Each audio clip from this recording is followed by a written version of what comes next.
because I was still lost in my thoughts about what the Lord said in Costa Mesa, and then what I heard the angels say at the Los Angeles airport.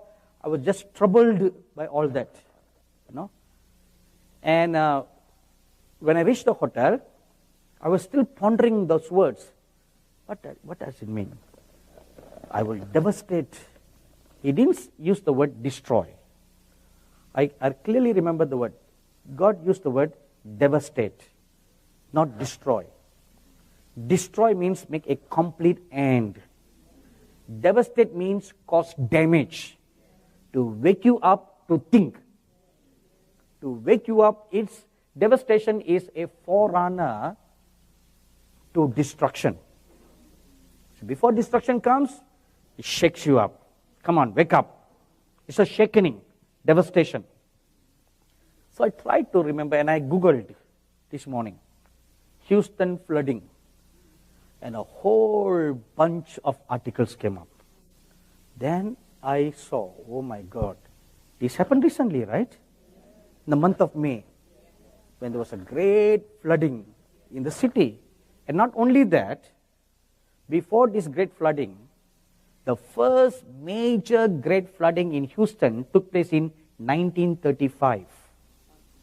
That was the first time there was a massive great flooding in Houston, and it devastated.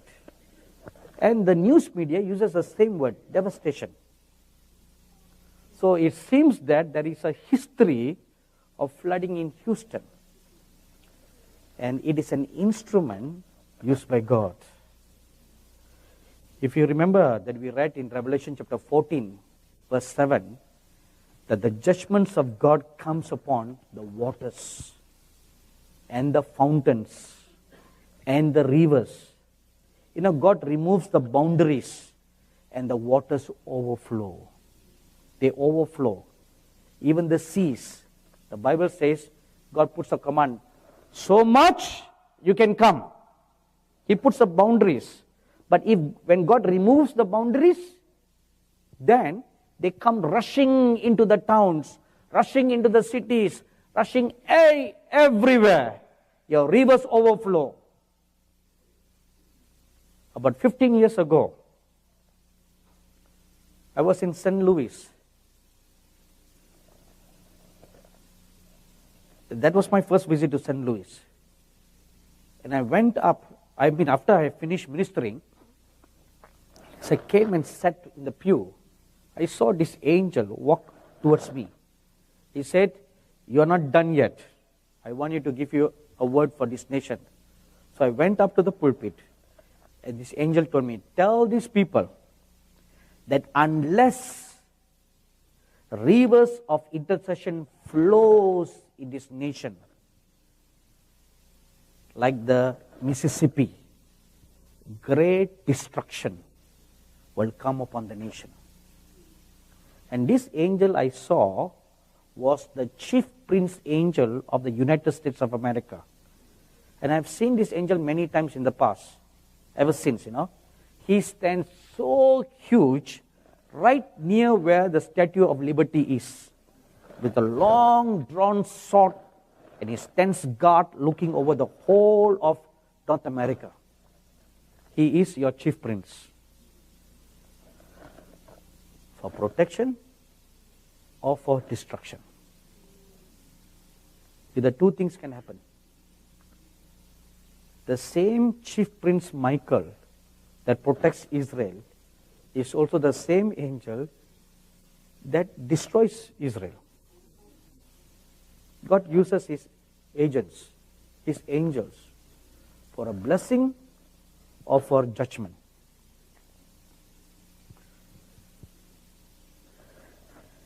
The sins of USA are more than the sins of others.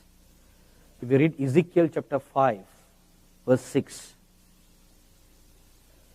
my dearly beloved brothers and sisters, the nature of God is like this. Before God judges, He sends His prophets to warn. So many prophets, not only those who are from outside the US, even from American prophets, true prophets, not those who just explain away everything. You don't want to hear those prophets. True prophets, God raised them up to warn the nation of judgments. And God also shows signs and wonders in the heavens. A lot of people in the last 2 years have heard of shofar being blown in the skies. Have you heard of that? See, strange signs. You know, a shofar is a sound of a warning. It's a sound of a warning. A sound for war. A sound of warning. A sound of get ready. Or a sound of it's going to come. It means many things. Now you have heard, people from many parts of the US have reported they have heard this sound of a trumpet, sound of a shofar being blown from coast to coast. God has spoken through His prophets. God has spoken from the heavens. What more do you want? Two immutable, unchangeable evidences, voices that God has spoken. But what do? Most pastors, most teachers, many false prophets, false pastors, false teachers in your great nation just brush away all that.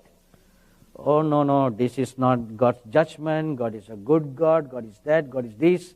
You just brush away everything. If you read Acts chapter 12, let me give you an example. Acts chapter 12 verses 1 to 15. Peter was in prison. And the whole church was praying for his release. They did not engage an attorney to fight his case, which we popularly do. The sooner we learn biblical patterns, the greater will be our victory. Rather, the whole church fasted and prayed day and night. A chain prayer was done by the church for Peter's release. And God heard his prayer, and an angel was sent to set Peter free. Now Peter came out of the prison, and he came to where all these believers were congregated. He knocked on the door. So people heard a knock on the door, and the servant went and said, "Who goes there?" So Peter said, "It is I." And this girl recognized Peter's voice. You will know your own voice, don't you? So she recognized Peter's voice. She was shocked. She ran back in without opening the door. She said, "It's Peter! He's there!" Now look at how the church reacted. This is the church that was praying day and night for his release. And when a miracle took place, they say, "It's not Peter, it's his angel. Don't worry, let's get back to business." So what did they do? They just brush away a supernatural work of God, explaining it away as if it's something natural. What they did then, that's what they do today. Just explain away everything. When an earthquake strikes, the scientists come and they say, "Oh, the tectonic plates brush against each other." Right? My question is, what causes the tectonic plates to brush? There must be a reason, right? Oh, then they say, "Oh, the pressure is building up." Okay, good. What causes the pressure to build up? Right? What causes two plates that are so peaceful with each other for such a long time suddenly becomes enemies? Suddenly, it is a Mike Tyson and an enemy fighting. Holyfield and Mike Tyson. And one bites the ear of the other. Nobody forgets that till today, Right? So what causes the plates to brush against each other? There must be some reasons, right? I have seen And I have another wonderful prophet of God in India who has seen the angels stamping their foot down on the ground, and that causes the shaking of the plates. Nothing happens just by itself. It must be triggered, right? So before God sends judgment, He warns us. And the Bible tells us in Ezekiel chapter 7 verse 9, when the day of His judgment comes, when He lifts up His hand to judge, He will not spare, neither will His eyes show pity. When it is marked for judgment, it's marked for destruction, He will not spare any longer. And what I fear for you very much now is what just happened yesterday. The Supreme Court judgment. It has thrown open the nation for God to look at her and judge her. You know, I remember hearing from a very, very respectable prophet of God from the US who received a word from God like this. Among the many words that he has received, many things have come to pass. And one word was, the day you see the gays and the lesbians coming out of the closet, that is the day, the last days. Means they are no more hidden. They no more keep their shameful, sinful life a secret. They come out of the closet and they're making an open claim to that. Unashamed. Openly saying, this is what? So what? It's good. Right? From small, I had a womanly kind of instincts. So right now, I've decided to change my gender from a male to a female. That made news. Right? You know who I'm talking about. That made news and waves. Now, look, a celebrity like that, when they come out and make a statement like that, you know, those are the devil's prophets. They are the devil's apostles and the devil's prophets. When they come and make a statement like that, it's like preaching a word, it's okay. Hey, it's okay. An alternate lifestyle is okay. That's the message they are preaching. The gospel they are preaching. And what will happen to all the millions of hits that he or she received? Overnight, he had 1 million tweets, followers. Right? Now, what will all the followers adopt? That lifestyle. You know, yesterday I had a lunch with a believer in California. And he works for the government agency that treats people who have this kind of dubious lifestyles and are homeless people and all that. And he's doing a master's degree in psychology. And he told me yesterday that in the state of California, a large number of Christians are adopting dogs, buying dogs, whereas a large number of the gay people are adopting babies. 40,000 so far. 40,000 gay couples have adopted 40,000 babies. Now I want you to imagine like this. 40,000 little babies are brought up by gay couples. What values will those little babies learn? Gay values, right? So, you know what is happening in your great nation now? They are preparing the next generation. You are going to become a nation of gays, where the church will become a small minority, lesser than a remnant. That's what you're going to become. And you're not doing anything about it. You are just hearing and you're walking away. You know, when that Charleston shooting took place, I sat down and I watched the news and I was feeling remorseful, you know. I said, this young boy, 21 years old, just went into this church and he's proud about that. He said, I planned this for a long time to make a statement. And not only make a statement, but start up a race war all over the US.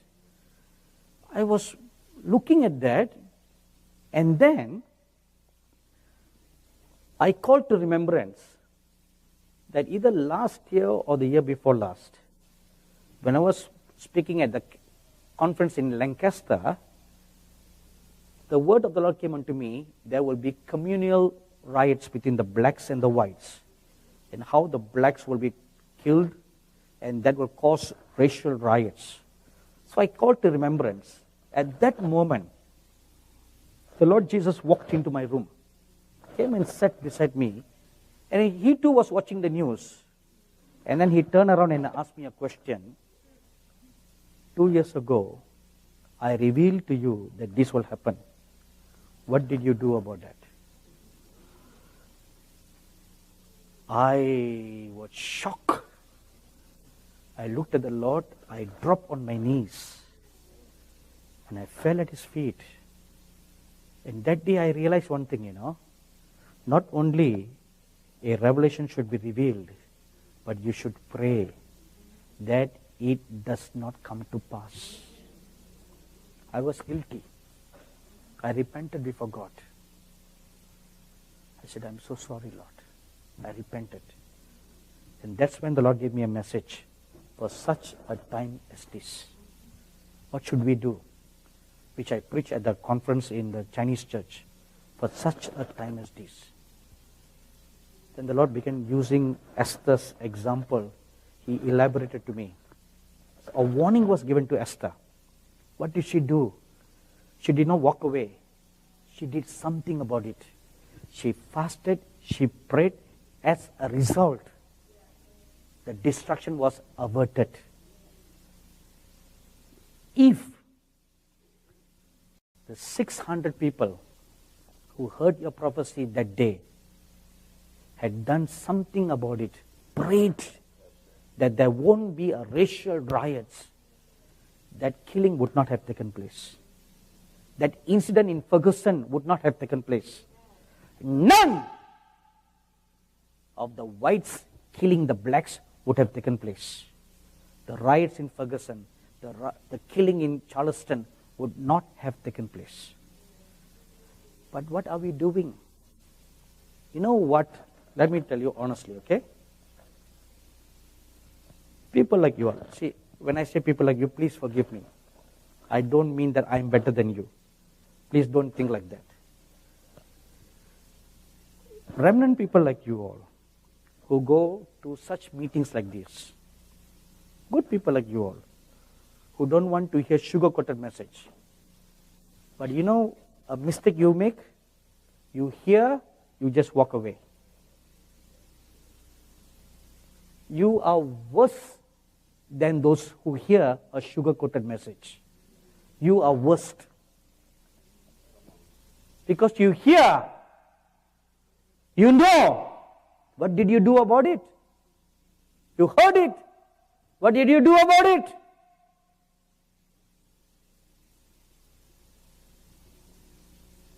You stand a greater damnation than those who have not heard.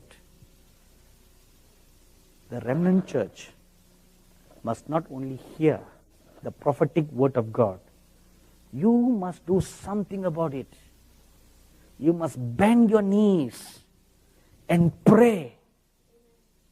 Bind that such a thing must not come to pass.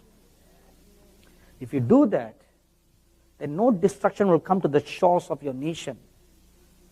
We all stand guilty before God. You know, we have a television network called Angel TV. And the prophecies that I deliver, we make into little fillers and we telecast it 24/7. And our network is also available in the United States. And people are watching, hundreds and thousands of people on the DTH system, they are watching our channel. They heard it. Oh. This is our reaction. Oh. Period. That's all our reaction is. Oh. Period. We walk away. We buy the CDs. We buy the DVDs. We take down notes. Period. What do you do about that? For such a time as this. Mordecai told Esther, if you will not do anything about this, you and your household shall be destroyed. If destruction comes, you also suffer. Right? When the flooding came, you also suffer. When a typhoon comes, it brooms through, wrecks apart through a nation, you suffer loss. Right? The earthquake strikes, you suffer loss. So don't think you'll be spared. Don't think you'll be spared. You must bend your knees. This is what God is now expecting the remnant church to do. Come on, bend your knees. Lift up your hands and cry out. Lord, spare our nation. Spare our nation. Spare our nation. God expects you to cry. Not just hear and walk away.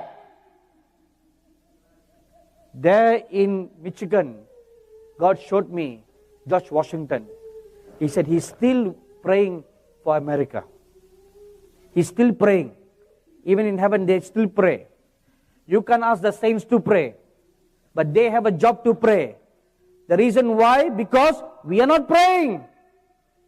Because we are not praying, God has a backup plan. Because He wants to save the people. Ezekiel 22 verse 30 and 31. I looked for a man to stand in the gap, and I found none. So my own arm brought the judgment.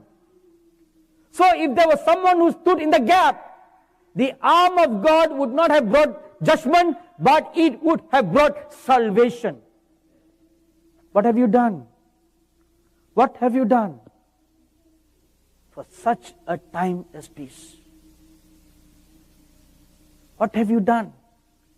When all this talk about same-sex marriage was going on in the nation, what did you do? If you had done something, the Supreme Court would not have passed the law. If you had prayed, Obama would not be in office.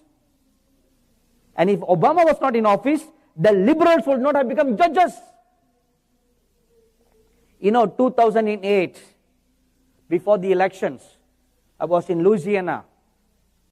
And after Louisiana, actually this is my third visit to Houston. I was flying from Baton Rouge to Houston for a meeting for a church. And because of bad weather, the plane circled around Austin for about half an hour to 45 minutes before it came to Houston. And as the plane was circling, I was praying, fasting and praying for the election. This was in 2008. And as I was fasting and praying, I was taken up to heaven. And I sat before Abraham and Moses. And I saw that Father Abraham had a file in his hand, a thick file. And on the file, there was written the word USA.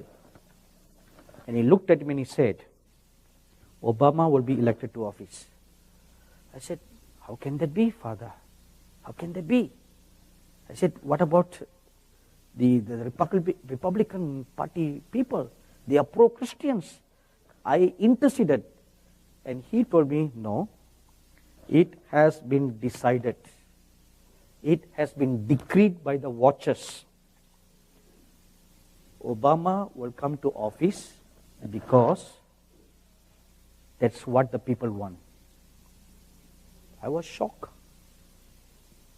This was before, several days before the elections. And nobody, among all the Christians, nobody expected Obama to win. And I made this public in the meeting. The Christians never believed what I said. They came against me. It doesn't matter whether you come against me or you don't come against me. It doesn't matter to me. Because he's not my president, Right? He's not mine. I stood before God, I heard from God, and I'm here to tell you what he told me. From the time that I received the word, there were still a few days for the Christians to bend their knees, fast and pray, take hold of God. No, God, we don't want that man. You could have done that.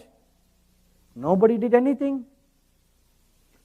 This is one thing shocking I find among the Americans. You just simply don't care. This attitude must change. If you want to continue to remain in the righteousness of God, this attitude must change. If not, you will go into captivity. That's the next word the Lord gave me. You will all, even the righteous people, will go into captivity.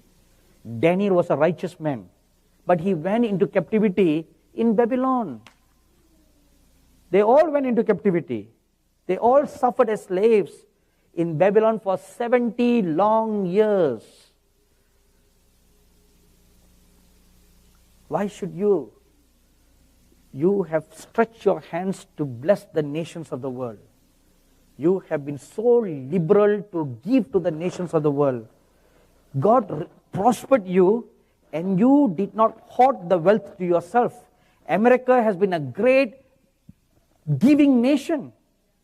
You have been so generous. You bless Israel. But now you are turning against Israel.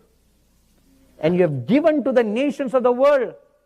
The church in America have liberally given to missions. You have been so generous, but now you are holding back. You are holding up wealth for yourselves. See, you are turning back from righteousness. Instead of following God, you are turning your back against God. What are you going to do? Are we going to just sit and allow the gays to rule this nation? You must do something. You can do something.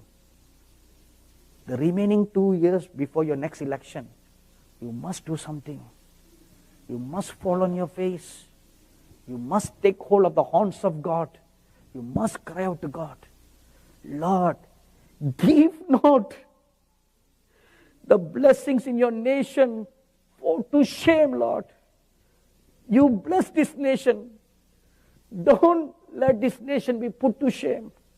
You should cry out to God. You should take hold of God.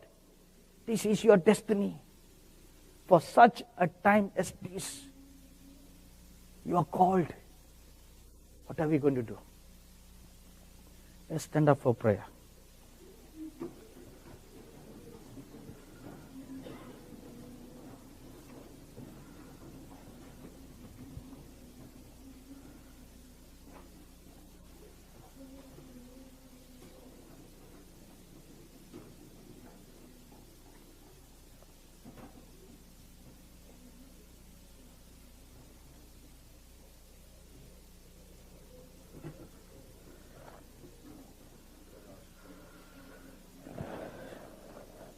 The prophet Jeremiah said, oh, let my head be fountains, be waters, and my eyes a fountain of tears.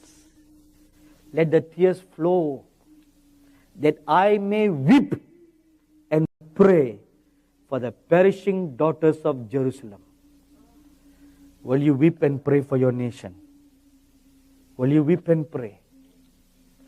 Will you take hold of God? Will you cry unto God that this great nation, founded on righteousness, founded on truth, founded on the goodness of God, will be spared? Will you cry? Lord, spare our nation, Lord. Spare your heritage. Come on, cry out to God. You beat upon your breast. You let your tears roll. You cry out to God now. You cry out to God now.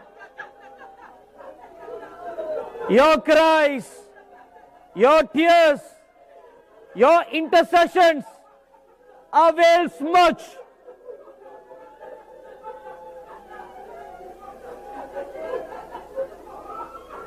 You cry out to God. Lord, don't turn us over to captivity. Cry for the sins of the land. Cry for the sins of the church. Cry for the sins of your fathers. Cry for the sins of your judges. Cry for the sins of your king. Come on, tear your heart. Tear your heart. And you cry now. You cry. Let your rivers flow. Let your tears flow.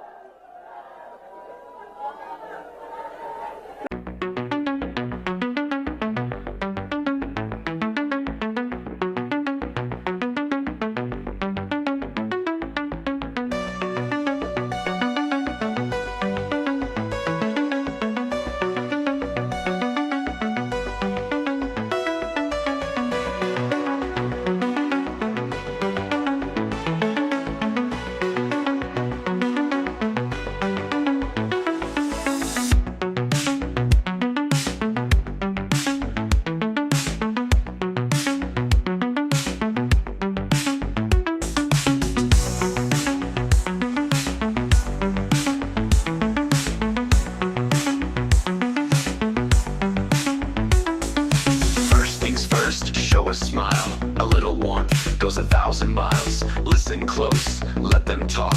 You'll go farther when you take that walk. It's all in the way you make them feel. A spark of kindness seals the deal. No need to push, no need to shove. Connection starts with honest love. Make them feel seen, make them feel heard. A little kindness goes beyond words. You want to win, it's simple and true.